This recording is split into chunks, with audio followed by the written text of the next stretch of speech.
भगवत्पादोऽपि आन्तं तम् अवलोक्य नितान्तः सन्तुष्टः तस्मिन् विप्रतिपन्नानां विनेयानां प्रत्यायनाय तेभ्यः प्रादर्शयत् भगवत्पादः अपि नाम शङ्कराचार्यः अपि भगवत्पादः अपि आन्तं तम् अवलोक्य सुरेश्वराचार्यः यं ग्रन्थं लिखित्वा आनीतवान् किं नाम तस्य नैष्कर्म्यसिद्धिः इति ग्रन्थः तं ग्रन्थम् आन्तम् अवलोक्य अन्तपर्यन्तम् आरम्भतः अन्तपर्यन्तम् आन्तम् अवलोक्य नितान्तः सन्तुष्टः अत्यन्तं सन्तोषः जातः तस्य अतः सः नितान्तः सन्तुष्टः नितान्तसन्तुष्टः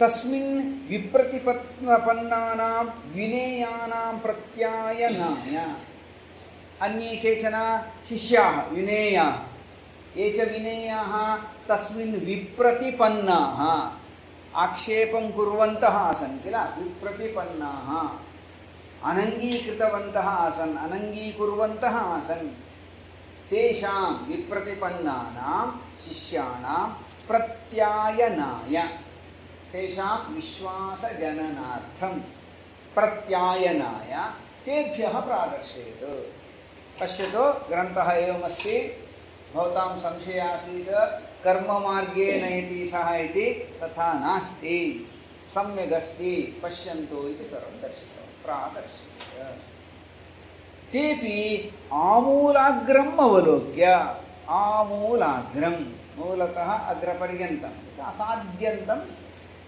आमूलाग्रम् अवलोक्य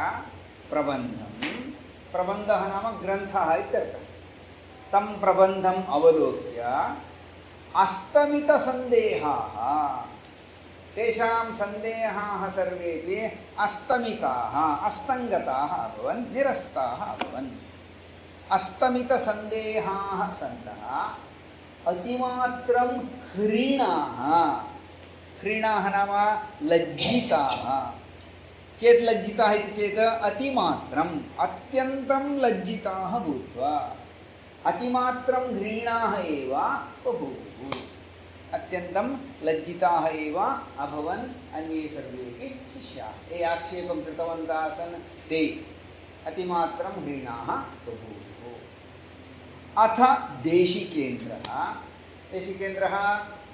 गुरुश्रेष्ठः शङ्कराचार्यः विहतोद्यमसुरेश्वरसान्त्वनाय तथापि सुरेश्वरस्य मनसि वार्तिकस्य भाष्यस्य वार्तिकं रचनीयमिति इच्छा आसीत् तस्य पूर्णं नाभवत् किल अतः विहत उद्यमः यस्य उद्यमः विहतः आसीत् इच्छा प्रारम्भं कर्तुम् इच्छा आसीत् तस्य विहतिः जाता विहतोद्यमसुरेश्वरार्य सान्त्वनाय तस्य सान्त्वनं कर्तुं तदीयशाखान्तर्गत बृहदारण्यकोपनिषदः स्वशाखागत तैत्तिरीय उपनिषदश्च स्वकृतभाष्यस्य वार्तिकं विधातुम् आदिदेश सः ब्रह्मसूत्रस्य भाष्यं ब्रह्मसूत्रभाष्यस्य वार्तिकं रचयितुम् इष्टवान्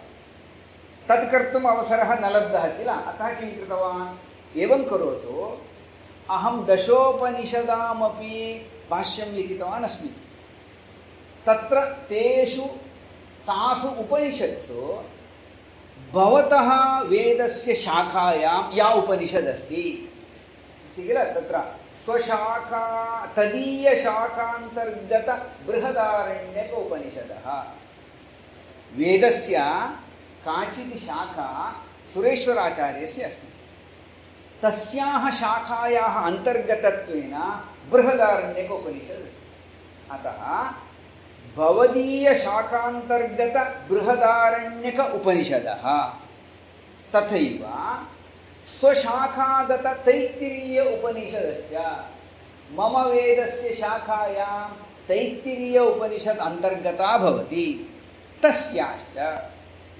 भवतः वेदस्य शाखायाः अन्तर्गता बृहदारण्यकोपनिषत् अस्ति। मम वेदस्य शाखायाः अन्तर्गता एषा तैत्तिरीयोपनिषद् अस्ति। अनयोः उपनिषदोः बृहदारण्यकोपनिषदः तैत्तिरीय उपनिषदस्य मया भाष्यं रचितमस्ति।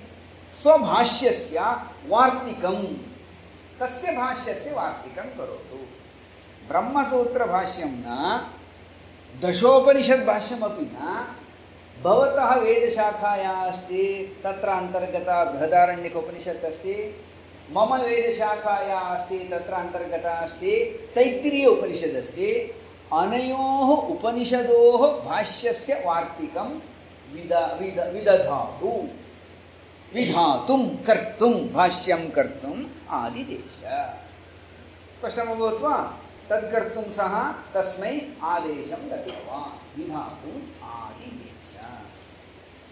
सोऽपि यथा निर्देशम् अकरोत् तदुभयं, सः अपि सुरेश्वराचार्यः अपि यथा निदेशं, निदेशः आदेशः, यथा आदेशं सः एतदुभयमपि नाम उपनिषद्द्वयस्य भाष्यमपि सः कृतवान्।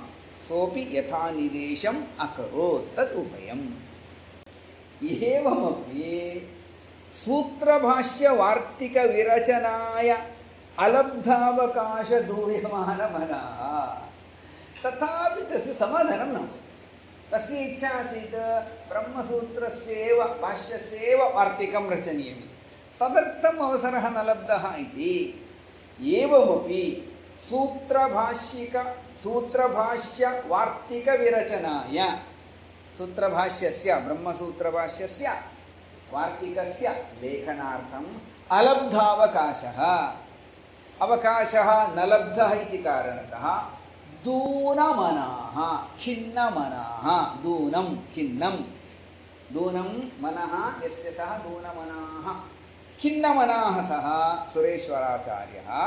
अतः सः किं कृतवान् इति चेत्, अहं न लिखितवान् किल, अन्य कोऽपि लिखितवान् खलु, सः उक्तवान् यतः अहं विहतोद्योगः ततः अन्येनापि कृतं न प्रथेत तद्वार्तिकम् इति शापमुत्ससर्ज। तदर्थं सः किं कृतवान् इति चेत्, मया लेखनीयमासीत्, मया अवसरः न प्राप्तः, अन्य कोऽपि लिखितवान्, अस्तु नाम अन्येन लिखितं भवतु, किन्तु तदपि लोके प्रसिद्धं मा भवतु इति शापं दत्तवान्। यतः अहं विहतोद्योगः अभवम्, ततः अन्येनापि कृतं तत्, नाम अन्येन केनापि रचितमपि तत् ब्रह्मसूत्रभाष्यस्य वार्तिकं न प्रथेत, प्रसिद्धं मा भवतु, न प्रथेत तद्वार्तिकम् इति शापमपि उत्ससर्ज। एवं शापमपि दत्तवान्। कथा अस्ति काचित्, अतः अङ्गीकरणीयम्। पद्मपादः अपि यथा गुरुनियोगं टीकां भाष्यस्य विधाय गुरुचरणयोः अर्पयति स्म। पद्मपादं पूर्वतनपृष्ठे आगतमस्ति, तामरसपादम् इत्यादि इत्यादि, तं भवान् एतस्य टीकां रचयतु इति उक्तवान् आसीत्। पद्मपादोऽपि यथा गुरुनियोगं टीकां भाष्यस्य विधाय, भाष्यस्य टीकां, वार्तिकं न टीकां विरचय्य विधाय गुरुचरणयोः अर्पयति स्म, गुरुचरणयोः सः अर्पितवान्। सा हि नाम सा टीका पूर्वभागतः पञ्चपादावधिः, आरम्भतः पञ्चपादपर्यन्तं, पादम् इत्युक्ते एकः अध्यायः इति चिन्त्यतां तथा। अतः प्रारम्भतः पञ्चपादावधिः पञ्चपादिका टीका, तस्याः टीकायाः नाम पञ्चपादिका, पञ्चपादिका टीका इति। तदुत्तरभागतः वृत्तिः इति च प्रथिता। आरम्भतः पञ्चभागपर्यन्तं तस्य नाम पञ्चपादिका, तथा अग्रिमभागस्य वृत्तिः इति नाम्ना सा प्रसिद्धा अभवत्, प्रथिता प्रसिद्धा। अत्रान्तरे सुरेश्वरम् उपह्वरे आहूय, सुरेश्वरः असमाहितः अस्ति किल, अतः शङ्कराचार्यः किं कृतवान्, तम् उपह्वरे आहूय, समीपमाहूय, एकान्ते आहूय, तम् उपह्वरे आहूय भोः मनीषिन्, मनीषी नाम पंडिता विद्वान् इत्यर्थः, तस्य संबोधनं, ये मनीषिन्, ये विद्वन्, वार्तिककरणे विहतिः जाता इति विषादे मा मनः कृताः। भवतः वार्तिककरणे इच्छा आसीत्, किन्तु वार्तिककरणे भवतः विहतिः नाम विघ्नः, विहतिः नाम विघ्नः जाता इति विषादे मनः मा अकृताः, विषादे मनः मा करोतु, नाम भवान् विषादं न अनुभवतु, यदिष्टं कार्यमासीत् तत् कर्तुं न शक्तः इति विषादे मनः मा करोतु। अनन्तरं किमर्थम् एवं जातं जानाति वा, ग्रहाणां गतिः अधुना प्रतिकूला नो दृश्यते। किमर्थं भवतः प्रयत्नः सफलः न भवति इति चेत्, इदानीं ग्रहाणां गतिः, सूर्यचन्द्रादयः ग्रहाः सन्ति किल, तेषां नवग्रहाणां गतिः अनुकूला नास्ति। कथमस्ति, प्रतिकूला अस्ति। अनुकूलम् इत्यस्य विरुद्धशब्दः प्रतिकूलशब्दः। प्रतिकूला इति नो दृश्यते, अत्र नो नाम नः, अस्माकम् एवं दृश्यते, नः नाम अस्माकम् इत्यर्थः। इदानीं ग्रहाणां गतिः अनुकूला नास्ति इति अस्माकं दृश्यते, अस्माकं ग्रहाणां गतिः अनुकूला नास्ति इति दृश्यते। एतां पङ्क्तिम् अधोरेखाङ्कितां कुर्वन्तु। प्रश्ने अस्ति, ग्रहाणां गतिरधुना प्रतिकूला नो दृश्यते, तावत्पर्यन्तं। नो नाम अस्माकं ग्रहाणां गतिः इदानीम् अनुकूला न दृश्यते। मन्ये इयमपि टीका कालेन विनङ्क्ष्यति। इदानीम् एषा टीका अस्ति किल, भवता लिखिता टीका, अहं चिन्तयामि एषा टीकापि गच्छता कालेन विनङ्क्ष्यति, नष्टं प्राप्स्यति, विनष्टः भविष्यति, नश्यति भविष्यत्काले नङ्क्ष्यति, विनश्यति विनङ्क्ष्यति। अनन्तरं तत्रापि परिशिष्टा सूत्रचतुष्टयस्यैव टीका परं प्रथेत। तत्रापि परिशिष्टा, अवशिष्टं यदस्ति परिशिष्टा, सूत्रचतुष्टयस्यैव टीका, ब्रह्मसूत्रचतुष्टयस्यैव टीका तावशिष्यते, सा परं प्रथेत, तावदेव अवशिष्यते, तद् परं प्रथेत, अत्यन्तं प्रसिद्धः भविष्यति, परं प्रथेत। त्वं पुनः प्रारब्धकर्मवशात् जन्मान्तरे वाचस्पतिः भूत्वा समग्रभाष्यटीकां रचयिष्यसि। भवानेव एतां टीकां रचयिष्यति। कदा इति चेत् अस्मिन् जन्मनि न, अग्रिमजन्मनि भवानेव, तदेव वदति। पुनः किमर्थमिति चेत् प्रारब्धकर्मवशात्, भवतः कर्म किञ्चित् प्रारब्धमस्ति, प्रारब्धकर्मवशात् भवान् जन्मान्तरे अन्यस्मिन् जन्मनि वाचस्पतिः भूत्वा, वाचस्पतिमिश्रः इति अत्यन्तं प्रसिद्धः कश्चन वेदान्ती अस्ति, अनन्तरकाले आगतवान्। अग्रिमजन्मनि भवानेव वाचस्पतिः भूत्वा समग्रभाष्यटीकां रचयिष्यसि। सम्पूर्णस्य भाष्यस्य टीका भवानेव रचयिष्यति, किन्तु इदानीं न, अग्रिमजन्मनि त्वं रचयिष्यसि। सा च जीयात् आचन्द्रतारकम्। सा च, सा टीका, वाचस्पतिमिश्रेण विरचिता या टीका अस्ति, सा आचन्द्रतारकं जीयात्। यावत्पर्यन्तं चन्द्रः तिष्ठति, यावत्पर्यन्तं ताराः तिष्ठन्ति, नक्षत्राणि तिष्ठन्ति, तावत्पर्यन्तमपि जीयात्, नाम जगति यशः प्राप्नोति, आचन्द्रतारकं जीयात् इति अन्वगृह्णात्। एवम् उक्त्वा अनुग्रहं कृतवान् आचार्यः शङ्करः इति अन्वगृह्णात्। तदनु अन्यान् आनन्दगिरिप्रमुखानपि, शिष्येषु प्रधानाः एते चत्वारः, अन्येपि सन्ति, तेषां मध्ये एकस्य नाम आनन्दगिरिः। अतः आनन्दगिरिप्रमुखानपि अद्वैतपरप्रबन्धनिबन्धनाय आदिश्य, अन्यान् शिष्यान् अपि भवन्तः अपि ग्रन्थान् रचयन्तु इति आदिष्टवान् शङ्कराचार्यः।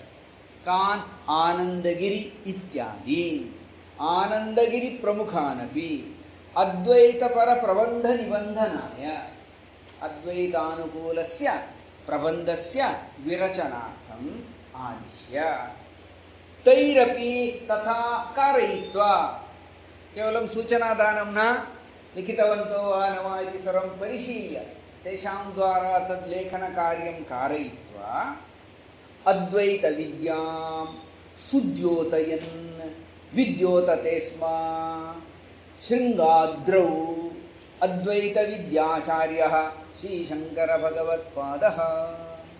अनन्तरं तैः अपि तथा कारयित्वा अद्वैतविद्यां सुद्योतयन्, अद्वैतविद्या या अस्ति तस्याः सम्यक् द्योतनं प्रकाशनं सम्यक् प्रकाशनं कुर्वन् सुद्योतयन् विद्योतते स्म, शोभते स्म। कः इति चेत् श्रीशङ्करभगवत्पादः। कुत्र इति चेत् शृङ्गाद्रौ, अद्रिः नाम पर्वतः, गिरिः, शृङ्गगिरौ, शृङ्गाद्रौ, शृङ्गगिरिक्षेत्रे अद्वैतविद्याचार्यः, अद्वैतविद्यायाः आचार्यः शङ्कराचार्यः एवं कुर्वन् तत्र विद्योतते स्म।